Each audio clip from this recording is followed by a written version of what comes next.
And we're just learning new details in a call just now with Trey Yingst and a senior administration official, as President Trump says the U.S. is closer to finalizing a memorandum of understanding with Iran to end this conflict, saying just moments ago on Truth Social that negotiations are proceeding in a constructive manner. Let's go to Chief Foreign Correspondent Trey Yingst, who is live in Tel Aviv with all the latest details. Trey, what did you learn on that call?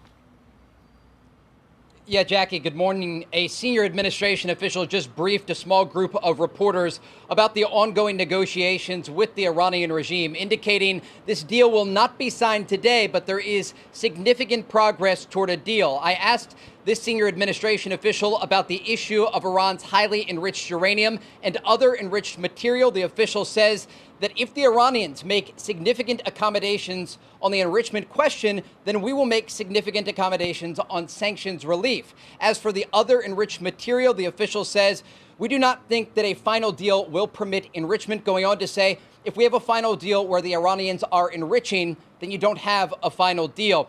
And also one important note, though, about enrichment.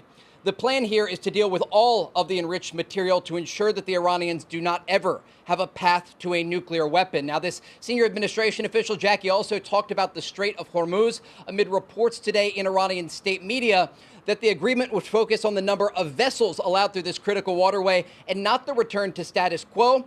This official telling this group of reporters, we do not think a toll is an acceptable outcome, indicating that the United States will not be on board with the Iranians charging a toll for vessels to pass through this waterway, where around 20% of the world's global energy oil trade passes through.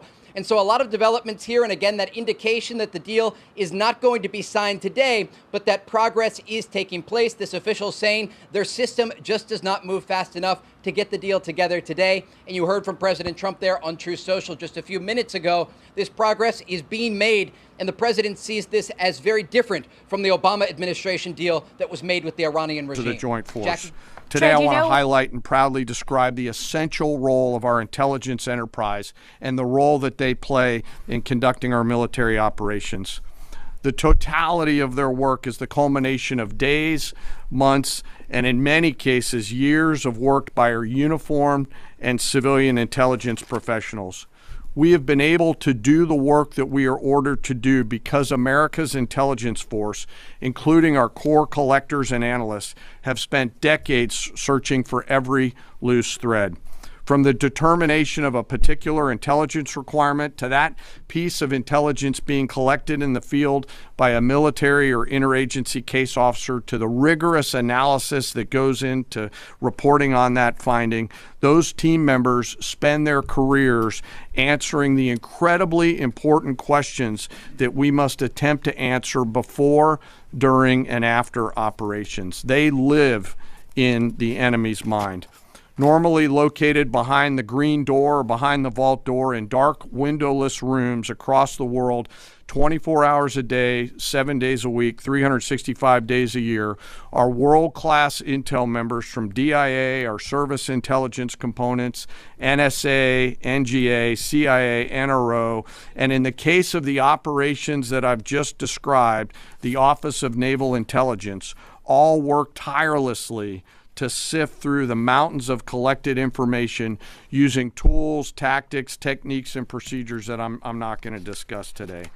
The sun never sets on these world-class professionals, and their goal is every minute of every day to be on the account. And they know the enemy. They know their combat capability, their weapons, their industrial and economic systems, and they know their leaders' pattern of life, where they go, what they think, and what they do. Thanks to their work, we know Iran, and it is an incredible work that they do. Again, none of our operations that we've conducted during my time in this job could have been done without the service of these intelligence professionals. And the distance from those core collectors and those analysts to those Patriot crews who are defending U.S. forces forward or the fighter pilots is incredibly small. Every single day, as their mottos say, they are committed to excellence in the defense of the nation and to securing the future, and they're doing the work of the nation. Won't divulge internal conversations. I will say that those of us within the intelligence community continue to provide the president with all of the best objective intelligence available to inform his decisions. The last what the world wants is an insecure United States. We need a strong, healthy, wealthy, self-competent, not warmongering United States to keep peace. It's the way your president is managing things, President Trump, that is. War in this context and in pursuit of peace is necessary.